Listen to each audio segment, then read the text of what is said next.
परमेश्वर के धन्य नाम की महिमा हो। प्रभात मनन के सत्र 2636 में आप सभी का बड़े प्रेम के साथ स्वागत करता हूं। आइए आज के मनन के लिए हम पढ़ते हैं यूहन्ना की तीसरी पत्री अध्याय 1 पद 9।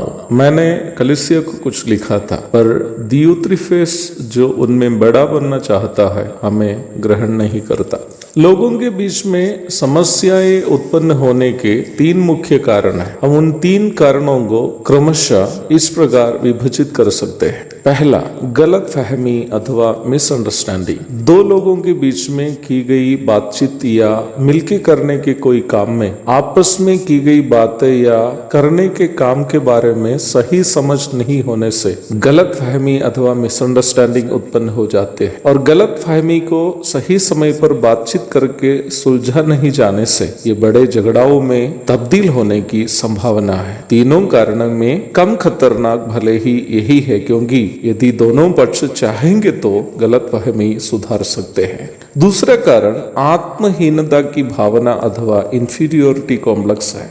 खुद को हमेशा हीन नजर से देखने के कारण सफल लोगों को देखकर उनसे डाह और नफरत करना इस मानसिक अवस्था का परिणाम है। हीन भावना नामक मानसिक अवस्था से गुजरने वाले लोग अक्सर अपनी मानसिक अवस्था के कारण आलस और कामचोर होकर बैठते हैं। स्वयं परिश्रम करके कुछ हासिल करने की कोशिश करता नहीं है, उल्टा परिश्रम करके सफलता हासिल करने वालों से ईर्ष्या और नफरत करते भी रहेगा। इस मानसिकता के लोग अक्सर ये सोचने वाले होंगे कि अब मैंने जीवन में कुछ हासिल तो नहीं किया, इसलिए दूसरे लोग भी कभी सफलता जीवन में हासिल नहीं करें।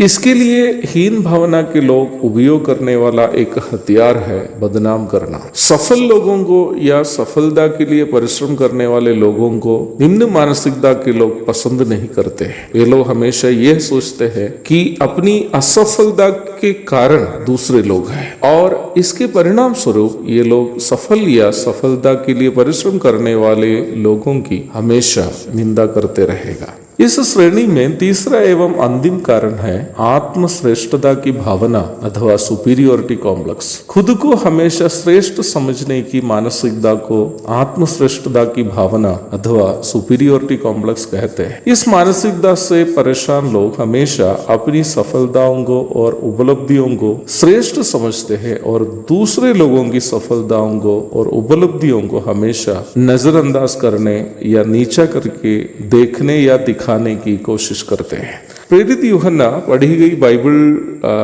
पद में दियुत्रिफेस नामक एक व्यक्ति के बारे में परिचय दे रहा है, जो संभवतः इफिसुस की कलीसिया का एक महत्वपूर्ण सदस्य था।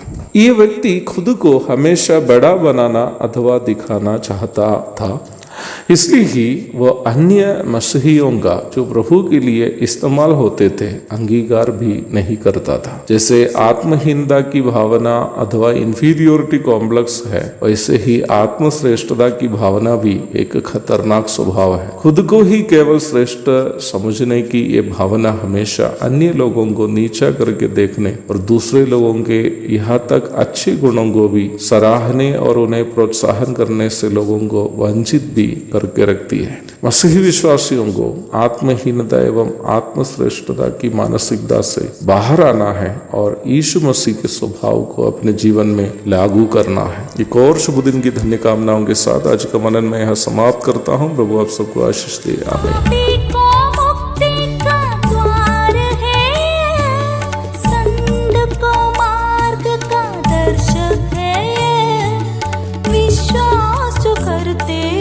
उसके लिए अनंत जीवन जीवन का साधन है।